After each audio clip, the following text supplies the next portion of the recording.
Uuwi na naman po tayo. Tulad ng kahapon.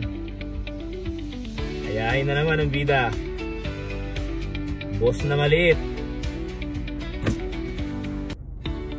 Dahil hanggang ngayon po may tine-training pa rin tayo, kaya uuwi pa rin tayo ng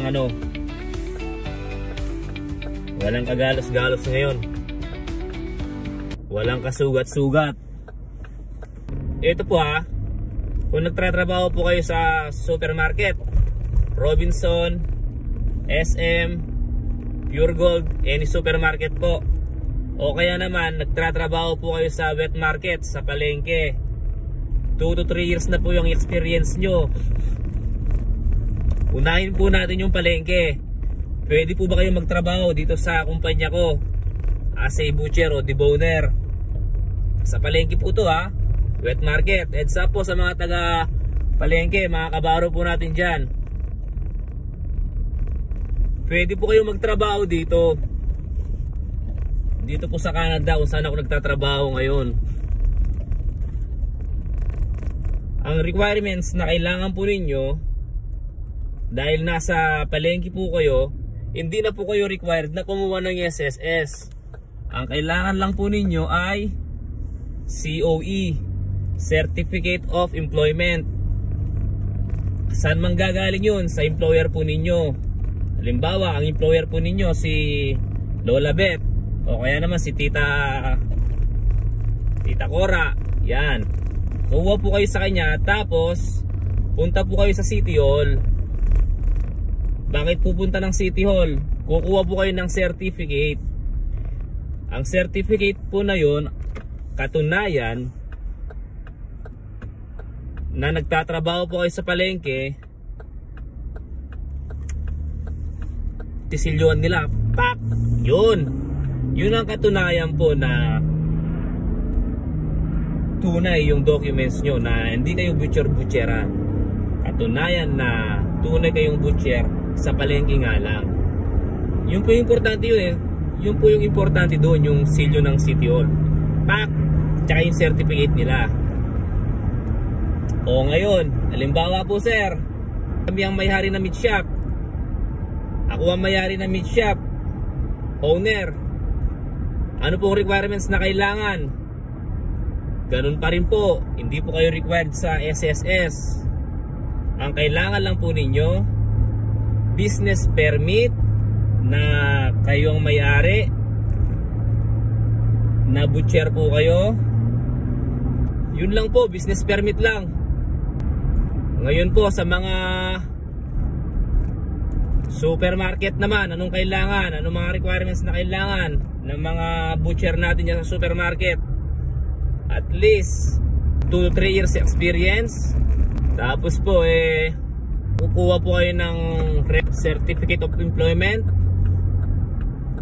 record po sa SSS, resume. Ayun na, apply ka na. Apply ka na.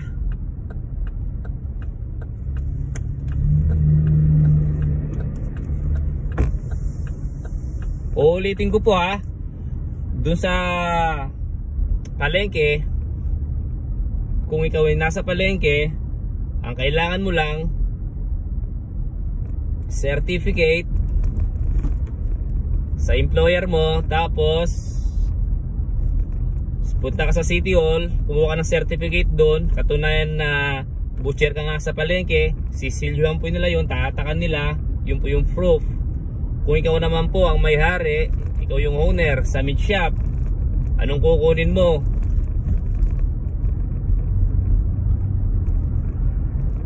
Business permit lang po, resume, yun na, rekta na, apply na.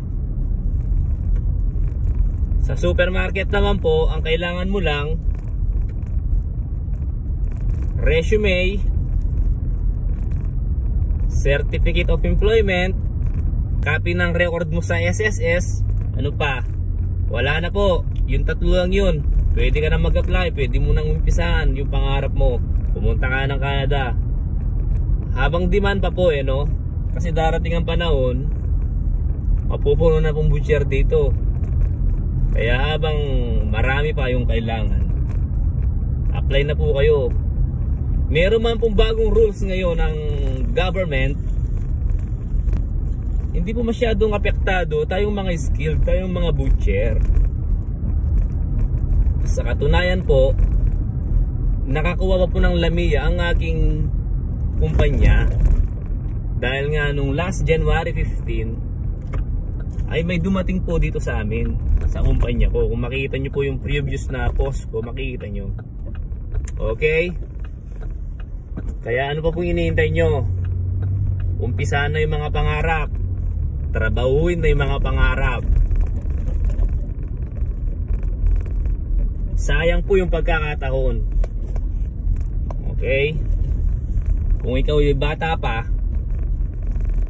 40 years old pababa, applyan mo na. Pumunta na po kayo dito. Bye po and God bless.